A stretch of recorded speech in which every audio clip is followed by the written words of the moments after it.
you get experience from games. You can't match what you get out of training in a game. Just kick the ball, run up to the ball as quick as you can, create momentum, kick it as hard and far as you can, and then you start getting a feel for it, and that rhythm, the fluidity of it comes, and it just comes over time. You go out for a cross, it's a W. You go, you make a save, it's a W. And all them volleys just constant. How often are you going to make a top corner save? Do the basics well, and that's when I think people start noticing you. Make things that are difficult look easy.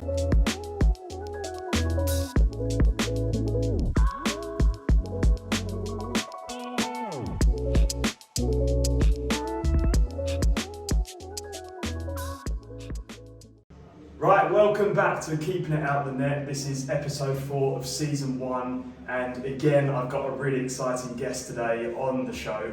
He's played for Millwall, he's played for other clubs such as Welling United, Leatherhead, Cheshunt, and most recently Tilbury, and I've spent the last few months alongside him. Really good guy, a well-respected character in the game, and obviously this series is all about interviewing the very best in goalkeeping, whether they're playing the game or whether they've been in the game. So I'm really excited to introduce my next guest, Harry Girling. Thanks, David. No worries. So obviously it's described as the hardest, position on the pitch, arguably by many people. What got you into goalkeeping? Do you know what? I started as a striker, and I went in goal for a training session when I was 10. Yeah.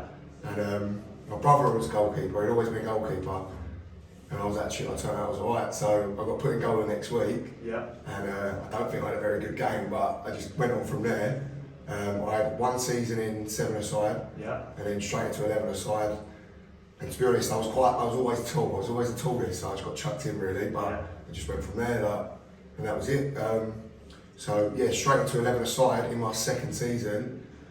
Lucky really, like I said, I was always a bit bigger than most of the other kids I was playing with, so I didn't really struggle with. Well, of course, it was a bit of an adaptation, but I didn't struggle too much with going from the small goal to the big goal. Yeah. So, but yeah, that was it really. That was how it ended up. And obviously, I know you've been at Millwall, but I don't know a lot about it. Like, how did you go from being young keeper to all the way to Millwall? Do you know what? I always might sound, I don't mean in an arrogant way, but I always felt like I was gonna get to that point. Yeah. Not less, I didn't necessarily get to where I wanted to. I'm still aiming for that, but I always felt like I was gonna get to that level. Yeah. And so a lot of self-belief. Yeah. And I don't know, I just envisioned it, and it seemed to happen. And where's that come from? Like parents or? I had like good support. I was always looked after. They always took me training. I never missed training. Yeah. It was very strict. I was very disciplined.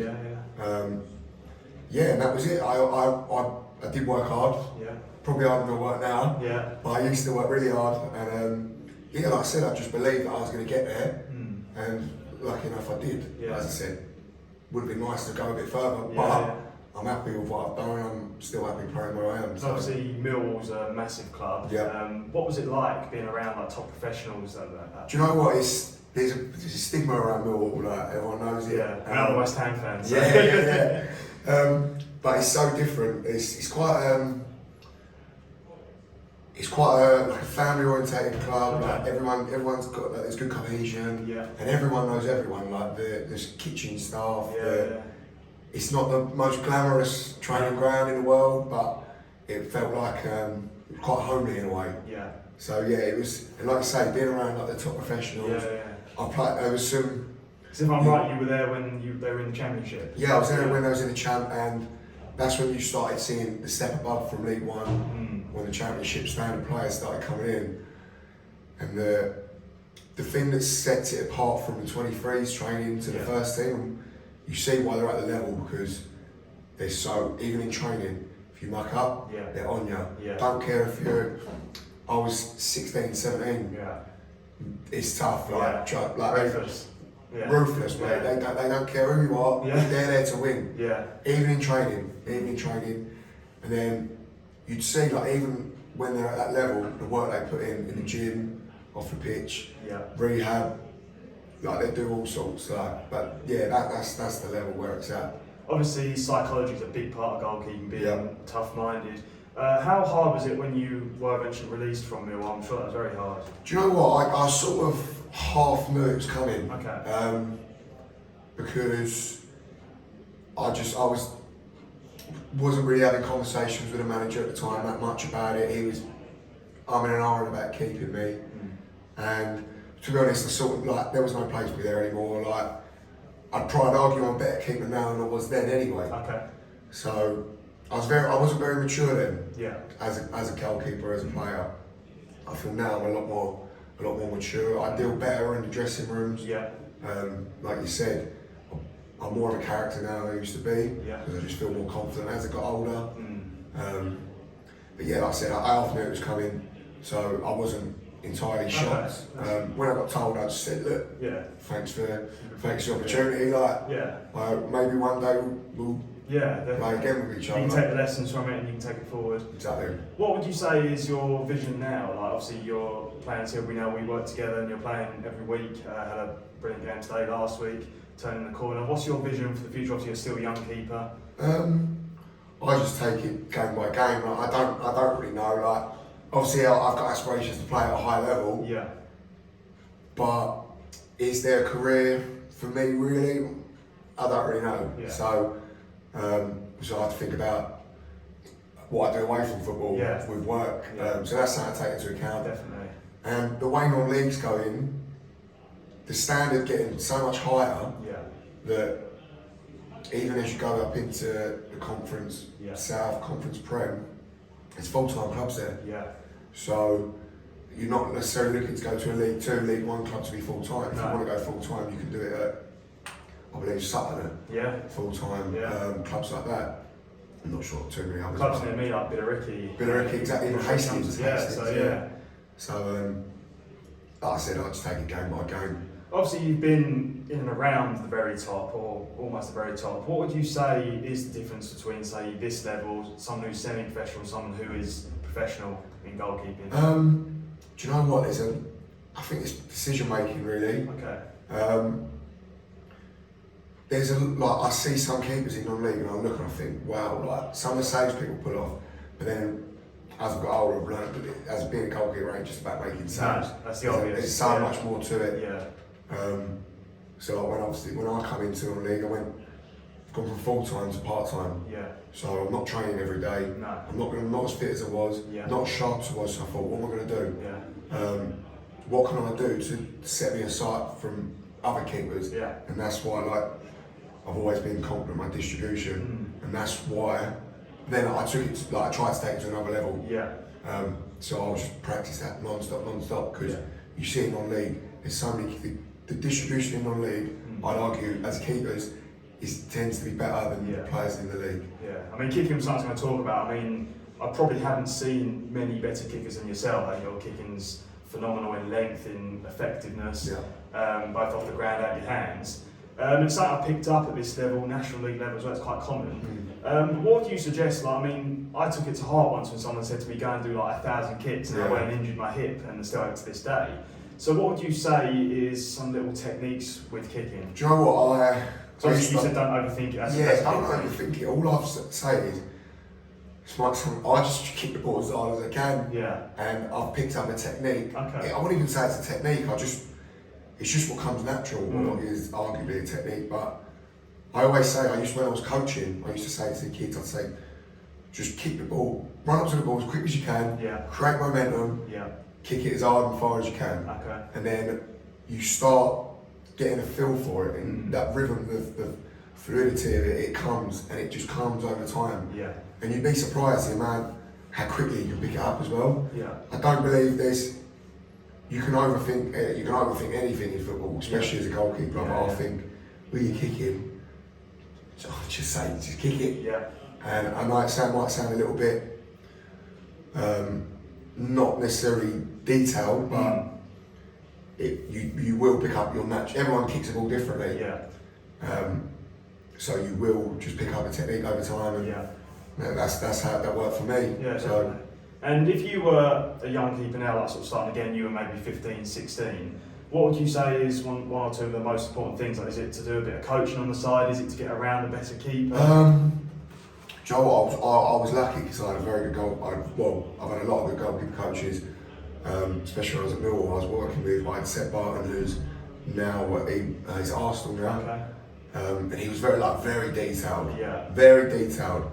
And he was my under-18s and under-23s coach.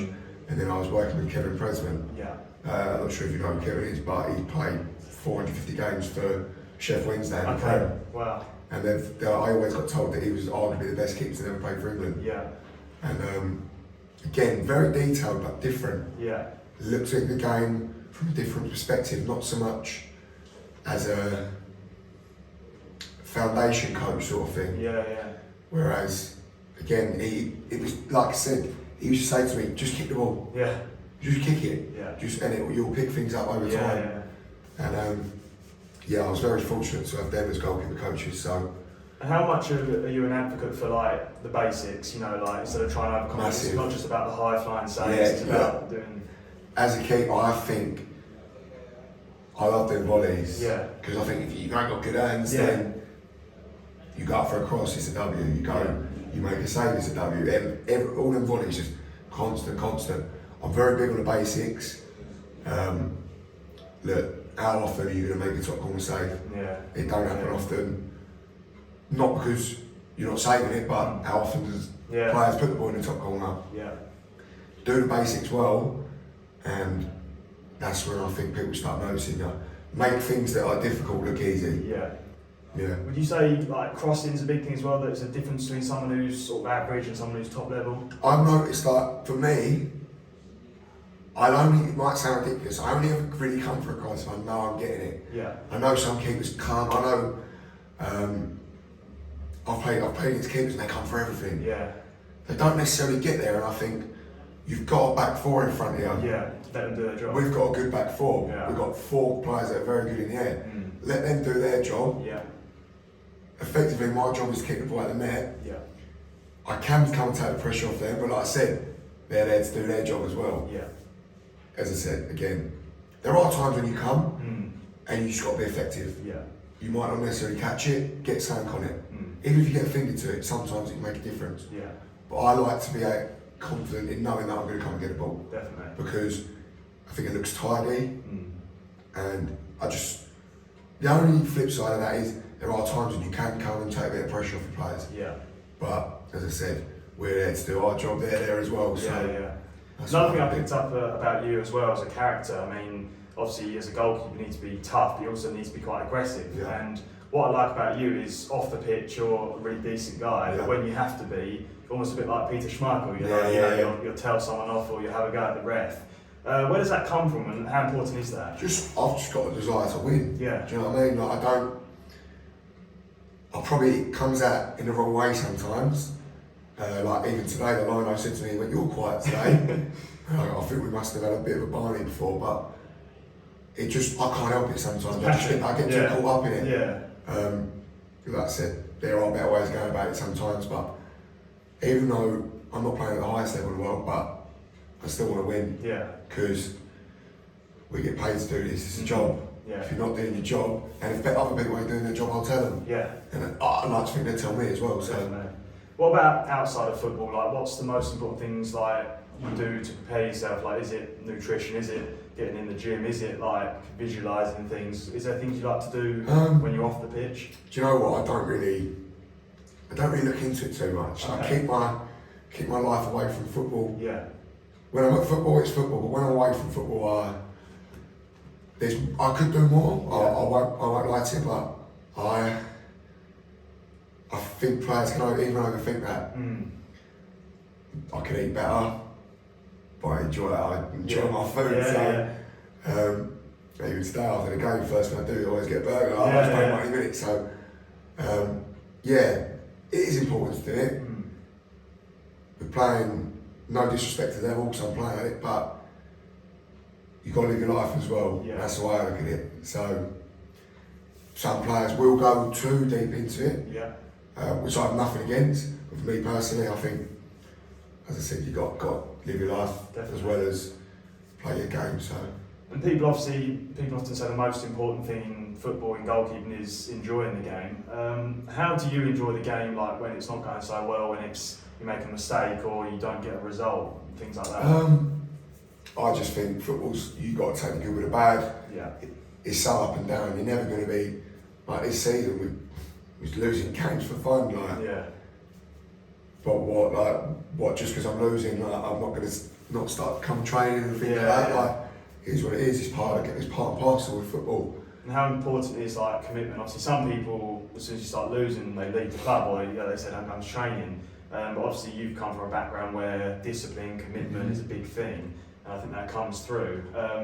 Anyone who's watching, who's young, like from someone who's been there, how important is commitment, discipline, turning up, showing up? Yeah, like I'll never miss training because, like I said, it's a job. This is a job to me. Like, not only that, but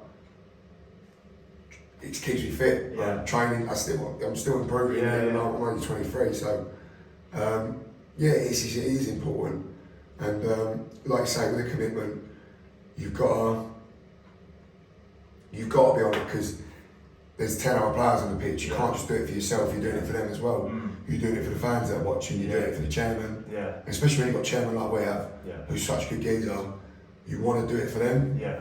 So, that's where I'm at. Like, and I it's very easy to jump ship. Yeah. I've been in situations where I was at Chesham and I got injured, and I was out for about 8 weeks. Didn't get back in the team straight away. Yeah.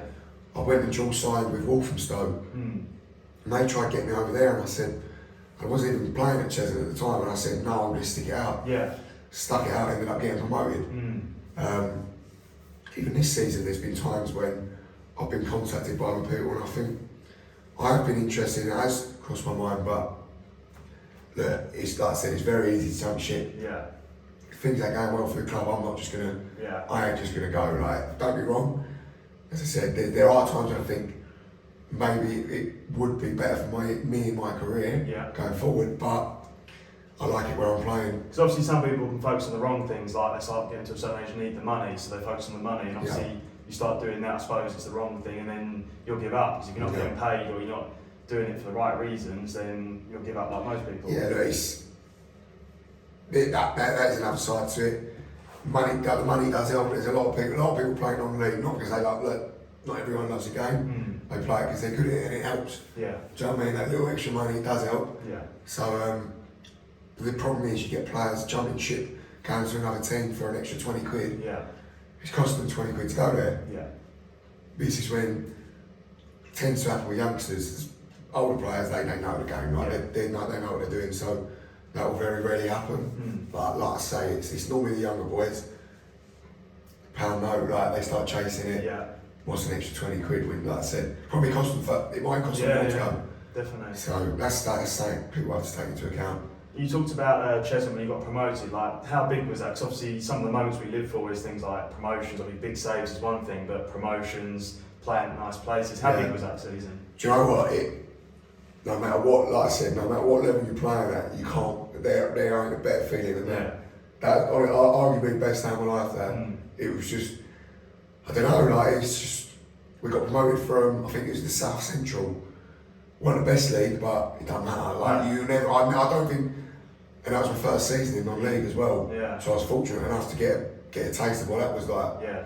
And you can't top it. No, there's winning games, and then there's winning a game and getting promoted from that game. So people talk about who play like Premier League, Championship, and they talk about how tough non-league is, like how proper men's football. It's in some ways it's harder. It's more physical. It's more, you have to be quite technically quite good still. Yeah. So obviously that was really useful experience. You playing at like Welling, Chesham, Leatherhead.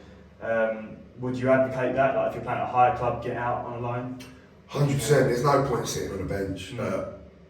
As a youngster, because you learn in training, but you really learn. You get experience from games. You can't match what you get out of training in a game, because there is that. Don't get me wrong, training's competitive, but there's that competitive edge. Yeah. Training, you're playing with your mates. Games, you're playing against. Well, don't get me wrong, you might have mates on other teams, but you're playing. They want the same thing that we're chasing. Yeah. So you've got that extra bit there. I mean, that's what I've done personally here. Like I've come to the 23s and I get the best of both worlds. I get to learn from someone like yourself and then apply it into a game, which is ideal, really. Yeah. So just doing one or the other. But I mean, who would you say as well? The last few questions. Who would you say is your biggest role model, or someone you really would say right now is someone to look at? What in? It can be someone like Premier League, or it can be someone you've worked with, maybe at Millwall or over the years. Someone who maybe is out there playing now. There's probably, I'd argue that it was that Kevin Pressman, because he looked after me. Yeah. I learned a lot from him, because there was times when I'd done things wrong, right, and he proper had a pop at me. He had a proper pop at me a few times, and It made you learn that. made me learn. Yeah. I learned the hard way sometimes. Yeah. Don't get me wrong, but I think I worked with him for 3 years, because as I was 17. Yeah. I was a scholar at the time, and I was training with the first team sometimes.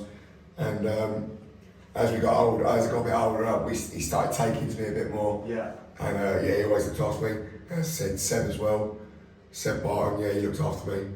And I like them too, because they're just good people. Yeah. Good people, good coaches. Yeah. Yeah, And definitely. if there's anyone, say, in the Premier League that you notice the most? I'll be honest with you, I don't really watch much football. Yeah. But as a goalkeeper, I love Edison. Yeah. He's got something about him. He's the full package. Like, He's a full package. Yeah. Like, the way he strikes a ball is just frightening. Yeah. Because you had goalkeepers like Neuer change the game with a distribution, and then you had him coming in kicking the ball box to box for banter. Like. Yeah. I found it quite interesting as well. You said you'd actually support someone. Yeah. I found that quite interesting because obviously majority of people do. Yeah. Is that just you never like parents weren't supportive of? No, do you know what? I've always been in and around football. Yeah. So I've always seen it as a job. Yeah. Not necessarily as a hobby. No. Yeah. So I used to go and watch Southend, but Okay. I just, as I started playing myself on the weekends, Yeah. couldn't do it anymore, and I never really followed the club. Like still sport, like argue, I follow Millwall's results Yeah. because I've still got a couple of mates there, and like I said, I always had good times there. Yeah.